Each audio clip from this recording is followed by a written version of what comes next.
ഈ സംസ്ഥാന സർക്കാരിൻ്റെ പിണറായി വിജയൻ സർക്കാർ അധികാരത്തിലേറുന്നതിന് മുമ്പ് അവർ തെരഞ്ഞെടുപ്പ് പ്രകടന പത്രികയിലും അതിന് മുമ്പ് നടത്തിയ പ്രചരണത്തിലും ഈ 24 ന്യൂസിൽ ഇപ്പോൾ നിങ്ങൾ കാണിച്ചതുപോലെയുള്ള ദൃശ്യങ്ങളടക്കം കേരളത്തിൽ പ്രചരിപ്പിച്ചത് മദ്യവർജനമാണ് LDF സർക്കാരിൻ്റെ നയം, മദ്യനിരോധനമല്ല എന്ന് പറഞ്ഞു. KPC ലളിതയും ഇന്നസെൻറ്റും മരണപ്പെട്ടുപോയി. പ്രചരണത്തിന് നേതൃത്വം കൊടുത്ത ആളുകളാണല്ലോ, പരസ്യത്തിനും. അതുപോലെ VS അച്യുതാനന്ദനും സീതാറാം യെച്ചൂരിയും മരണപ്പെട്ടുപോയി. ഇവരൊക്കെ ജീവിച്ചിരിക്കുന്ന കാലത്ത് തന്നെ CPMൻ്റെ പിണറായി വിജയൻ സർക്കാരിൻ്റെ മദ്യനയത്തിൽ കൃത്യമായിട്ടുള്ള മാറ്റങ്ങൾ നമ്മൾ കണ്ടിട്ടുള്ളതാണ്. നയമാറ്റം എന്ന് അവർ പ്രഖ്യാപിച്ചിട്ടില്ലെങ്കിലും 29 ബാറിൽ നിന്ന് അത് 783 ബാറിലേക്ക് വർദ്ധിപ്പിക്കുകയും കേരളത്തിലെമ്പാടും മദ്യം ധാരാളം ലഭിക്കുന്ന സാഹചര്യം ഉണ്ടാക്കി. അപ്പോൾ പിണറായി വിജയൻ സർക്കാരിൻ്റെ നയം എന്ന് പറഞ്ഞാൽ മദ്യവർജനമല്ല, മദ്യവർദ്ധനവാണ്. അക്കാര്യത്തിൽ ഒരു തർക്കവും നമുക്ക് വേണ്ട. ഇനി ഓരോന്നോരോന്നായിട്ട് നമുക്ക് പരിശോധിക്കാം. ഇവിടെ ടൂറിസം വികസനത്തിന് വേണ്ടിയിട്ടാണല്ലോ ഹസ്കറിൻ്റെയും സംസ്ഥാന സർക്കാരിൻ്റെയും താല്പര്യം അതാണ്, ടൂറിസം വികസനത്തിന് വേണ്ടിയിട്ടാണ്. ഞാൻ വിചാരിക്കുന്നു വിദേശ ടൂറിസ്റ്റുകളും ആഭ്യന്തര ടൂറിസ്റ്റുകളും കേരളത്തിലേക്ക് വരുന്നത് മദ്യപിക്കാൻ വേണ്ടി മാത്രമാണ് എന്നുള്ളൊരു ധാരണയാണ് ഇവർ സൃഷ്ടിക്കുന്നത്. തീർച്ചയായിട്ടും ടൂറിസം വികസനത്തിൻ്റെ ഭാഗമായിട്ട് മദ്യത്തിനുള്ള സൗകര്യങ്ങൾ ഉണ്ടാകണം എന്നുള്ള കാര്യത്തിലൊന്നും അഭിപ്രായ വ്യത്യാസമില്ല. പക്ഷേ ഞാൻ ചോദിക്കുന്നത് മദ്യത്തിനുള്ള മദ്യശാലകൾ ഒരുക്കി കൊടുക്കുകയും മദ്യം സുലഭമായി ലഭ്യമാക്കുകയും മാത്രമല്ല, ഈ ടൂറിസം കേന്ദ്രങ്ങൾ സന്ദർശിക്കുന്ന ആളുകൾക്ക് അതിനു വേണ്ടിയിട്ടുള്ള ഇൻഫ്രാസ്ട്രക്ചർ ഫെസിലിറ്റീസ് എത്രത്തോളം ഉറപ്പ് കൊടുക്കാൻ നമ്മുടെ സർക്കാരിന് സാധിച്ചിട്ടുണ്ട്. PWD വകുപ്പും ടൂറിസം വകുപ്പ് മന്ത്രിയും ഒരാൾ തന്നെയാണ്, മുഹമ്മദ് റിയാസാണ്. ഞാൻ 2-3 മാസങ്ങൾക്ക് മുമ്പാണ് മലപ്പുറം ജില്ലയിലെ മിനി ഊട്ടി എന്ന് പറഞ്ഞ സ്ഥലത്തൊന്ന് പോയത്. പോയപ്പോൾ അവിടേക്ക് എത്തുന്ന റോഡുകൾ കിടക്കണം. അത് അതിനുശേഷം നന്നാക്കിയോ എന്ന് എനിക്കറിയില്ല, ഞാൻ പറയുന്നതിൽ തെറ്റുണ്ടെങ്കിൽ നിങ്ങൾക്ക് തിരുത്താം. അപ്പോൾ നമ്മൾ ടൂറിസം ഡെസ്റ്റിനേഷനുകൾക്ക് ചെല്ലാനുള്ള അടിസ്ഥാന സൗകര്യങ്ങൾ ഉണ്ടാവണം, റോഡ് ഉണ്ടാകണം, പാലം ഉണ്ടാകണം, മറ്റു പലതും ഉണ്ടാകണം. ഇന്ന് കേരളത്തിലെ റോഡ് സൗകര്യങ്ങൾ എങ്ങനെയാണ്? ഇനി കംഫർട്ട് സ്റ്റേഷനുകൾ, എത്ര ടൂറിസം ഡെസ്റ്റിനേഷനുകൾ ആവശ്യത്തിനുള്ള കംഫർട്ട് സ്റ്റേഷനുകളുണ്ട്? ഇതൊന്നും ഒരുക്കാതെ മദ്യശാലകൾ തുറന്നു വെച്ചാൽ 2000 കോടി രൂപ കിട്ടുമെന്ന് പറയുന്നു. ഞാൻ ചോദിക്കട്ടെ, ഇവിടെ സ്വർണ്ണത്തിൽ നിന്നുള്ള നികുതി പിരിച്ചാൽ എത്ര ആയിരം കോടി കിട്ടുമായിരുന്നു? അങ്ങനെ പലതരത്തിലും പിരിച്ചു കിട്ടാനുള്ള കോടിക്കണക്കിന് രൂപ നമ്മുടെ നികുതി കുടിശ്ശിയായിട്ടുണ്ടല്ലോ. അപ്പോൾ നമ്മുടെ താല്പര്യം ഇതിൽ മദ്യശാലകൾ കൂടുതൽ തുടങ്ങുക, അല്ലെങ്കിൽ ഈ പറഞ്ഞ പോലെ പണ്ട് നമ്മൾ കോവിഡിന്റെ സമയത്ത് ഒരു ആപ്പ് ഉണ്ടായിരുന്നല്ലോ, അതെ, ആ ആപ്പ് തുടങ്ങിയതിൻ്റെ പേരിൽ നമ്മൾ കണ്ടതാണ്.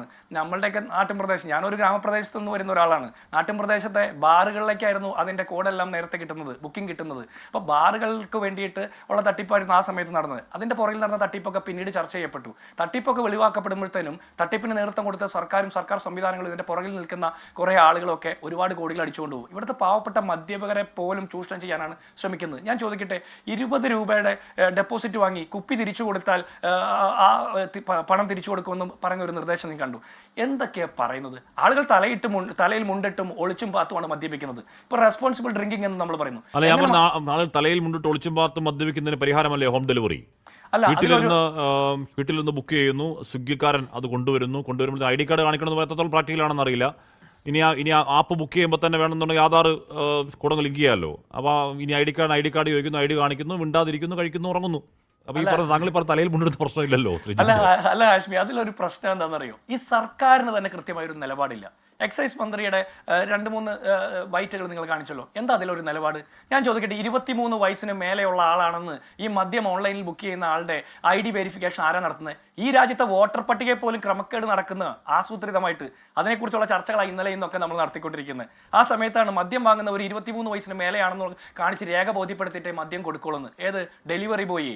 എത്ര ഡെലിവറി ബോയിമാർക്ക് നിർബന്ധമായിട്ടും വോട്ടർ നിങ്ങളുടെ ഏജ് പ്രൂഫ് കാണിച്ചിട്ടേ തരുവുള്ളൂ എന്ന് പറയാനുള്ള ആർജവം ഉണ്ടാവും? അതൊന്നാമത്തെ പ്രശ്നം. ഇനി 2, കരിഞ്ചന്തയും പൂഴ്ത്തിവെപ്പം ഉണ്ടാകില്ലെന്ന് എന്തുറപ്പാണ് സംസ്ഥാന സർക്കാർ കൊടുക്കാൻ പറ്റുക? പരമാവധി 3 ലിറ്റർ മേടിക്കാൻ പറ്റുന്നോ?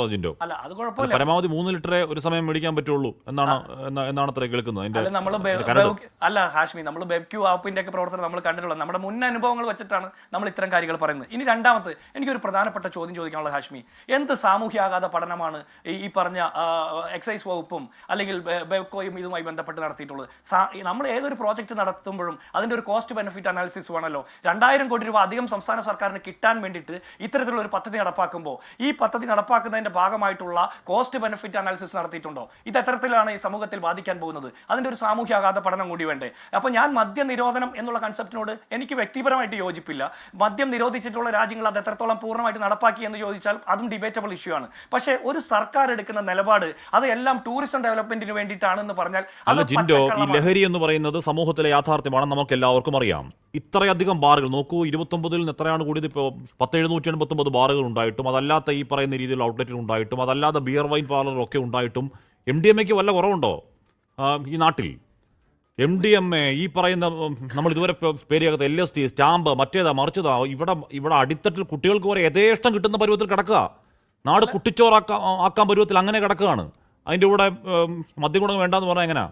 അല്ല ഹാഷ്മി, ഞാൻ മദ്യം വേണ്ടെന്നല്ല, എന്റെ ആർഗ്യുമെന്റ് ആദ്യം മുതൽ ശ്രദ്ധിച്ചറിയാം. ഞാൻ മദ്യം വേണ്ടെന്നല്ല പറയാ. ഒരു പദ്ധതി നടപ്പാക്കാൻ പോകുമ്പോൾ അതിനെക്കുറിച്ച് ഒരു പഠനം വേണം. ഇവിടെ KCBC എതിർത്തുന്നോ അല്ലെങ്കിൽ പ്രതിപക്ഷം അതിനെക്കുറിച്ച് ചോദ്യം ചോദിക്കുന്നു എന്നൊക്കെ പറഞ്ഞുകൊണ്ടല്ല. സംസ്ഥാന സർക്കാരിന് കൃത്യമായിട്ട് ഒരു ധാരണയുണ്ടോ ഇതെങ്ങനെയാണ് നടപ്പാക്കാൻ പോകുന്നത്, എന്താണ് ഇതിന്റെ സാമൂഹ്യ ആഘാത പഠനം, അല്ലെങ്കിൽ കേവലം 2000 കോടി രൂപയ്ക്ക് വേണ്ടിയിട്ട് ഈ പദ്ധതി നടപ്പാക്കുമ്പോൾ അത് എങ്ങനെ നമ്മുടെ സമൂഹത്തെ ബാധിക്കും? ഇനി MDMA അടക്കമുള്ള രാസലഹരി വ്യാപിക്കുമ്പോൾ എക്സൈസ് വകുപ്പ് എത്രത്തോളം ക്രിയാത്മകമാണ്, നമ്മുടെ ആഭ്യന്തര വകുപ്പ് എത്രത്തോളം ക്രിയാത്മകമാണ്, എത്രത്തോളം കേസുകൾ നമുക്ക് അതിൽ പിടിക്കാൻ പറ്റുന്നുണ്ട്, വ്യാപനം തടയാൻ പറ്റുന്നുണ്ടോ, സോഴ്സുകൾ തടയാൻ പറ്റുന്നുണ്ടോ, ഇതൊക്കെ ചർച്ച ചെയ്യപ്പെടുന്ന ഒരു ഘട്ടത്തിലാണിത്. റെസ്പോൺസിബിൾ ഡ്രിങ്കിങ് എന്നൊക്കെ നമ്മൾ പറയുന്നുണ്ട്. ഇവിടെ ഞാൻ മദ്യനിരോധനത്തിന് പൂർണ്ണമായി യോജിപ്പില്ലാത്ത ഒരു വ്യക്തിപരമായ ഒരാളാണെങ്കിൽ പോലും ഞാൻ ഒരു ചോദ്യം ചോദിക്കട്ടെ, വൈകുന്നേരം ഇവർ മദ്യപിക്കാതെ ഇവർ വേറെ എന്താണ് നമ്മുടെ നെക്സ്റ്റ് ഓപ്ഷൻ? നമ്മുടെ സംസ്ഥാന സർക്കാർ ലഹരി വിരുദ്ധ ക്യാമ്പയിൻ നടത്തുന്നുണ്ടല്ലോ. ഒരേ സമയം തന്നെ 2000 കോടി രൂപ ലാഭം കിട്ടാൻ വേണ്ടിയിട്ട് ഡോർ ടു ഡോർ മദ്യ വിൽപ്പന നടത്തുകയും അതിൽ നിന്ന് കുറെ പണം എടുത്തുകൊണ്ട് നിങ്ങൾ മദ്യപിക്കരുതെന്നുള്ള ക്യാമ്പയിൻ നടത്തുകയും ലഹരി വിരുദ്ധ ക്യാമ്പയിൻ നടത്തുമ്പോൾ ഈ ഉപദേശവും ഈ രണ്ട് പരിപാടിയും ശരിയല്ല. കൃത്യമായിട്ട് ഒരു നിലപാട് വേണം. എന്തുകൊണ്ടാണ് സർക്കാർ എങ്ങനെ ഒരു തീരുമാനമെടുക്കുന്നത്? 2000 കോടി രൂപയുടെ ലാഭത്തിന് വേണ്ടിയിട്ടാണെങ്കിൽ 2000 കോടി രൂപയല്ല 20,000 കോടി രൂപ ആർജിക്കാൻ പറ്റുന്ന പല പദ്ധതികളും ഉണ്ടല്ലോ, അതൊന്നും നടപ്പാക്കുന്നില്ലല്ലോ. ഒരു സംസ്ഥാന സർക്കാർ എന്ന് പറഞ്ഞാൽ മദ്യം വിറ്റും ലോട്ടറി അടിച്ചും മാത്രം പണം ആർജിച്ചാൽ മാത്രം മതിയോ? എന്തൊരു വികസന കാഴ്ചപ്പാടാണ്? ഇപ്പൊ ഹസ്കർ പറഞ്ഞല്ലോ, കാലഘട്ടം മാറുന്നതിനനുസരിച്ചിട്ട് നിലപാടിൽ മാറിയെന്ന്. അപ്പോൾ 2016 നിന്ന് 2025 ആകുമ്പോഴത്തേനും ഇവർ നിലപാട് മാറ്റിയപ്പോൾ നിലപാട് മാറ്റി എന്നെങ്കിലും പൊതുസമൂഹത്തോട് പറയേണ്ടതാണ്. ഇപ്പൊ പിണറായി വിജയൻ സർക്കാരിന്റെ നയം എന്ന് പറഞ്ഞാൽ മദ്യവർജനമല്ല, ഘട്ടം ഘട്ടമായിട്ടുള്ള മദ്യവർജനമല്ല, മദ്യവർധനമാണ്. അത് കൃത്യമായിട്ട് നമുക്ക് ബോധ്യപ്പെടും. 2000 കോടി രൂപയുടെ അധിക ലാഭത്തിന് വേണ്ടിയിട്ടല്ല ഇത് ചെയ്യുന്നത്. ഇതിന്റെ പുറകിൽ മറ്റെന്തൊക്കെയോ തട്ടിപ്പുകളുണ്ട്. വാക്ക് തന്നെ മാറ്റി MDMA വർജനം എന്ന വാക്ക് ഉപയോഗിക്കേണ്ട കാലമാണ്. ആ കാലത്ത് ഇതുകൊണ്ടാണ് നമ്മൾ ഈ പറയുന്ന വാതിൽപ്പടി അല്ലെങ്കിൽ ഹോം ഡെലിവറി മദ്യം മോശമാണ് എന്ന് പറയുന്നത്. സിജിൻഡോ? അല്ല ഹാഷ്മി, ഞാൻ എൻ്റെ ആദ്യഘട്ടത്തിൽ ഒരിക്കൽ പോലും ഹോം ഡെലിവറി മദ്യം മോശമാണെന്നുള്ള സ്റ്റാൻഡ് എടുത്തിട്ടില്ല. ഞാൻ ഇതിനെക്കുറിച്ചിട്ടുള്ള സാമൂഹ്യാഘാത പഠനം നടത്തിയോ, ഗവൺമെന്റിന് വ്യക്തതയുണ്ടോ, എന്താണ് അതിന്റെ കോസ്റ്റ് ബെനിഫിറ്റ് അനാലിസിസ്, 2000 രൂപയുടെ മാത്രം കേവല ലാഭത്തിന് വേണ്ടിയിട്ടാണോ ഇത് നടത്തുന്നത്, ഇതൊക്കെയായിരുന്നു എൻ്റെ ചോദ്യം. പിന്നെ എനിക്ക് പരിചയമുള്ളവരും എൻ്റെ ബന്ധുമിത്രാദികളിലും ഒക്കെ മദ്യപിക്കുന്ന ആളുകളുണ്ട്. അപ്പം മദ്യപിക്കുന്നവർ മുഴുവൻ മോശക്കാരാണെന്നുള്ള അഭിപ്രായം എനിക്കില്ല. ആദ്യത്തെ കാര്യം. ഇനി ഈ മദ്യപ സംഘടനയുടെ നേതാവായിട്ട് വന്നിരിക്കുന്ന ഫിലിപ്പോസ് പടിക്കലിനോട് എനിക്കൊരു അഭിപ്രായമുണ്ട്. ഒന്ന്, കോൺഗ്രസ്സുകാർ പറയുമോ എന്ന് ചോദിച്ചു. രാജ്യത്ത് കോൺഗ്രസ്സുകാർ പ്രവർത്തിക്കുന്നത് മദ്യപരുടെ വോട്ട് വേണ്ട, അല്ലെങ്കിൽ മതം തിരഞ്ഞുകൊണ്ട് മനുഷ്യരുടെ മതം നോക്കിയിട്ട് ആളുകളുടെ വോട്ട് വേണ്ട എന്നൊന്നും കോൺഗ്രസ്സുകാർ പറയില്ല. മദ്യപിക്കുന്ന മനുഷ്യരുടെയും വോട്ട് കോൺഗ്രസിന് വേണം, എല്ലാ വിഭാഗത്തിൽപ്പെട്ട മനുഷ്യരുടെയും വോട്ട് കോൺഗ്രസിന് വേണം. മനുഷ്യരെ നോക്കി അവരുടെ മതം നോക്കിയിട്ടോ മദ്യം ഉപയോഗിക്കുന്നവരാണോ നോക്കിയിട്ടല്ല കോൺഗ്രസ് രാഷ്ട്രീയ പ്രവർത്തനം നടത്തുന്നത്. ഇവിടെ ഞങ്ങളുടെ പ്രശ്നം എന്താ? താങ്കൾ പറഞ്ഞു മദ്യത്തിന്റെ വില കുറയ്ക്കാൻ വേണ്ടിയിട്ട് സമരം ചെയ്യുമെന്ന്. ഇവിടെ മദ്യത്തിന്റെ വില കുറയ്ക്കാൻ വേണ്ടിയിട്ട് സമരം ചെയ്തല്ല നമ്മൾ ഇലക്ഷൻ മത്സരിക്കേണ്ടത്. അരിയുടെയും പച്ചക്കറിയുടെയും വെളിച്ചെണ്ണയുടെയും നിത്യോപയോഗ സാധനങ്ങളുടെയും ജീവൻ രക്ഷാ മരുന്നുകളുടെയും വില കുറയ്ക്കണമെന്ന് ആവശ്യപ്പെട്ടുകൊണ്ടാണ് നമ്മൾ എല്ലാവരും സമരം ചെയ്യേണ്ടത്. കാരണം കേരളത്തിൽ 2019-21 നാഷണൽ ഫാമിലി ഹെൽത്ത് സർവേ പ്രകാരം 19.9% പുരുഷന്മാരും 0.2% സ്ത്രീകളും മദ്യപിക്കുന്നവരായിട്ട് കണ്ടെത്തിയിട്ടുണ്ട്. അതിന്റെ അർത്ഥം 10% വരുന്ന ആളുകൾ കേരളത്തിൽ മദ്യം ഉപയോഗിക്കുന്നവരാണ്. അവരെല്ലാവരും ബിവറേജിന്റെ മുമ്പിൽ ക്യൂ നിൽക്കുന്നവരാണെന്നുള്ള അഭിപ്രായമല്ല. 10% ആളുകൾ മദ്യം കൺസ്യൂം ചെയ്യുന്നു. അതായത് 32 ലക്ഷം മനുഷ്യർ മദ്യം കൺസ്യൂം ചെയ്യുന്നതാണ് 2021 കണക്ക്. അതായത് കേരളത്തിലെ 3.5 കോടി ജനങ്ങളും അരിയും പച്ചക്കറിയും പലവ്യഞ്ജനങ്ങളും ഉപയോഗിക്കുകയും മരുന്നും ഉപയോഗിക്കുമ്പോൾ മദ്യം ഉപയോഗിക്കുന്നവർ വെറും 32 ലക്ഷമാണെന്നാണ് കണ്ടെത്തൽ. അത് 2014 20% 2021 ആകുമ്പോൾ 10% കുറഞ്ഞത്. അത് MDMA ഉപയോഗിക്കുന്നത് കൊണ്ടല്ല ആ സർവേ റിപ്പോർട്ടൊക്കെ പറയുന്നത്. അതിന് ഗവൺമെന്റിന്റെ ക്യാമ്പയിൻ ഉണ്ട്, ആളുകളുടെ ഹെൽത്ത് കോൺഷ്യസ് ഉണ്ട്, ചെറുപ്പക്കാരുടെ അവരുടെ ജീവിതശൈലിയുണ്ട്, അങ്ങനെ പലതരത്തിലും വിദ്യാഭ്യാസമുണ്ട്, പല കാരണങ്ങൾ കൊണ്ട്. ഇനി MDMA ഉപയോഗം വർദ്ധിക്കുന്നത് ചെറുപ്പക്കാരിലാണ്, കൊച്ചുകുട്ടികളാണ്, സ്കൂൾ കുട്ടികളിൽ അടക്കമുണ്ട്.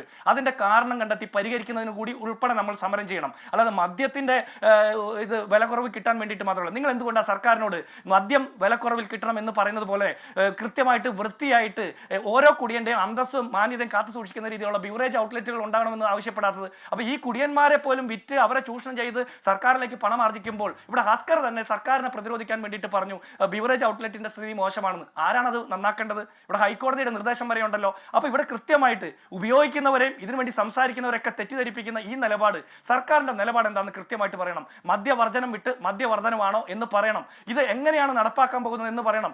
ആരൊക്കെയായിട്ടാണ് ആലോചിക്കുന്നത്? ഈ സൊസൈറ്റിയിൽ ബാധിക്കുന്ന ഒരു വലിയ വിഷയമാകുമ്പോൾ പ്രതിപക്ഷ കക്ഷികളായിട്ട് ഇതുമായി ബന്ധപ്പെട്ട മറ്റ്